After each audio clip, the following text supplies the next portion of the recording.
2024 में लोकसभा चुनाव होने जा रहे हैं। ऐसे में पक्ष से लेकर विपक्ष तक अलग अलग मुद्दों पर राजनीति हो रही है। इन्हीं मुद्दों में से एक मुद्दा है पसमानदा मुस्लिमों का, जो देश भर में चर्चा का विषय बना हुआ है। जो पसमानदा मुसलमान हैं, उन्हें आज भी बराबरी का हक नहीं मिलता। उन्हें नीचा और अछूत समझा जाता है। पसमानदा मुसलमान ये वो लोग हैं जो विकास के इस नए दौर में आज भी काफी पीछे छूटे हुए हैं। पसमानदा मुस्लिमों के पिछड़ेपन का जिक्र हाल फिलहाल में पीएम मोदी ने भी किया था। इससे पहले भी पीएम मोदी कई मौकों पर पसमानदा मुसलमानों का जिक्र कर चुके हैं। बीजेपी ने पसमानदा मुस्लिमों को पार्टी से जोड़ने का अभियान भी शुरू किया है।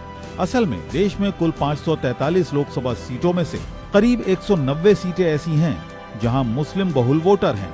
इन मुस्लिम वोटर्स में भी पसमानदा मुसलमानों की तादाद तकरीबन 85% है। ऐसे में ये देखना समझना बेहद जरूरी है कि आखिरकार पसमानदा मुस्लिम कौन है। विकास के इस दौर में पसमानदा मुसलमान क्यों पिछड़े रह गए, पसमानदा मुस्लिमों की मांग क्या है और पसमानदा मुसलमानों के जोड़ने से बीजेपी को क्या फायदा होगा। इन तमाम सवालों के जवाब समझते हैं समझिए.com के इस एपिसोड में।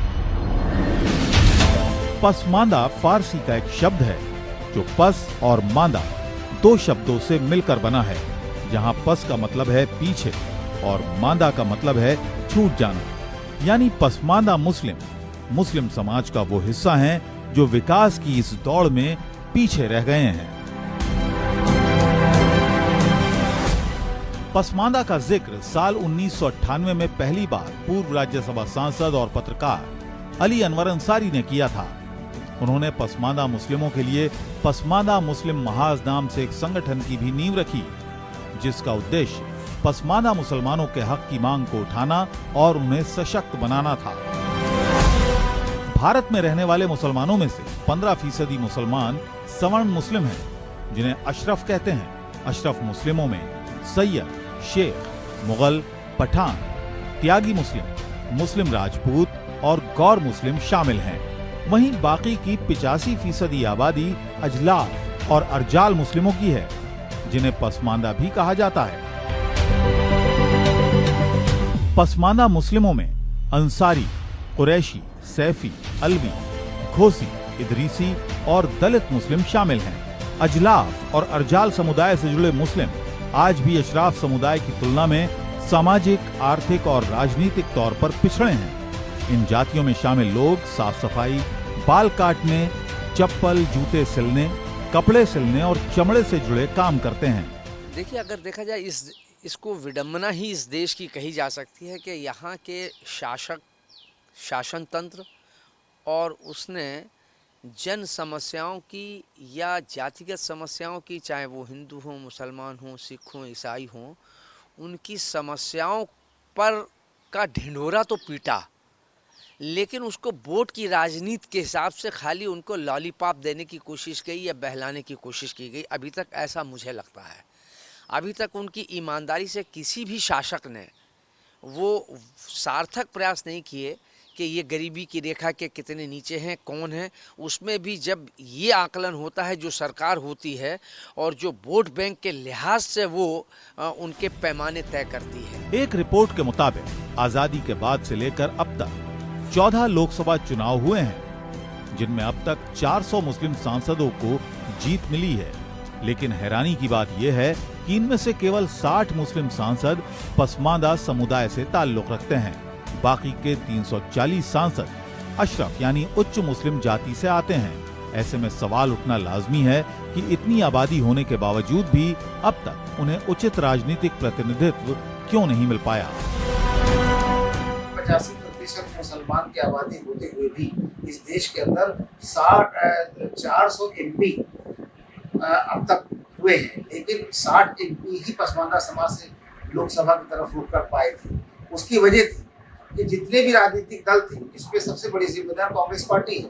कांग्रेस पार्टी ने हमेशा बड़े घरानों को तरजीह दिया इस वजह से जो पसमानदा तबके के मुसलमानों को उनको राजनीतिक भागीदारी न मिलने से हमारे 60 MP अब तक लोकसभा पहुंच पाए थे। पसमानदा मुसलमानों को आज तक नौकरियों, विधायिकाओं और संगठनों में उचित स्थान नहीं मिला है। पसमानदा सरकार से ये मांग करते आए हैं कि उन्हें जाति आधारित जनगणना, आरक्षण समेत तमाम सुविधाओं का भी लाभ दिया जाए। साथ ही दलित मुसलमानों को अनुसूचित जाति में शामिल किया जाए और EBC कैटेगरी को फिर से रिवाइज किया जाए, ताकि हिंदू EBC के साथ ही पिछड़े मुस्लिम समुदाय के लोगों को भी इसका लाभ मिल सके। साल 1936 में ब्रिटिश शासन के दौरान इंपीरियल ऑर्डर के जरिए सिख, बौद्ध, मुस्लिम और ईसाई दलितों को बतौर दलित मान्यता तो दी गई, लेकिन इन्हें हिंदू दलितों को मिलने वाले फायदे नहीं दिए गए। आजादी के बाद 1956 में सिख दलितों और 1990 में बौद्ध दलितों को दलित का दर्जा दिया गया, लेकिन मुस्लिम दलित जातियों को मंडल कमीशन की सिफारिशों के लागू होने के बाद OBC का दर्जा दिया गया। दलित और पसमानदा ने उसमें तो सभी को ला दिया गया, सबका एक रेशियो दे दिया गया। मुझे लगता है कि इसमें कोई ऐसी बहुत सी चीज़ नहीं हुई है, क्योंकि अगर उस लिहाज से होगा, हर कैटेगरी से होगा, तो फिर वो जो 27% है वो कहाँ तक जाएगा। हालांकि उसमें भी कहीं ना कहीं एक राजनीति की वो है कि कहीं पिछड़े न बिदक जाएं।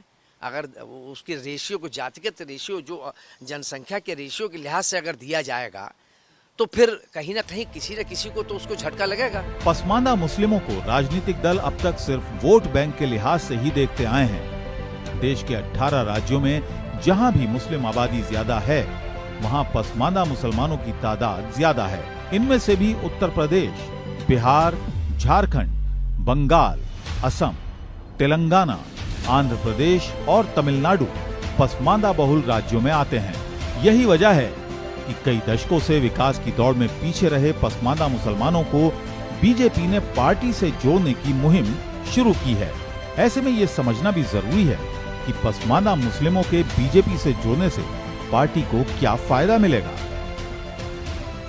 ये हमारा दबा कुचला समाज है, ये अपने लिए सुविधाएं चाहता है, योजनाओं का लाभ चाहता है।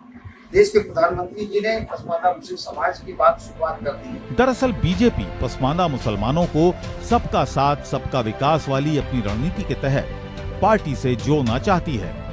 पसमानदा मुसलमानों को जोड़ने की मुहिम से बीजेपी अपनी मुस्लिम विरोधी छवि को भी मिटाना चाहती है। साथ ही इस मुहिम के जरिए बीजेपी अंतर्राष्ट्रीय बिरादरी को भी ये संदेश देना चाहती है कि भारतीय जनता पार्टी की विचारधारा हर जाति और हर धर्म के लोगों को साथ लेकर चलने की है, क्योंकि एक सशक्त राष्ट्र के निर्माण के लिए देश के हर तबके के लोगों का विकास जरूरी है। ऐसे में पसमानदा मुसलमानों को अपने अभियान में शामिल करना बीजेपी की रणनीति का अहम हिस्सा माना जा रहा है।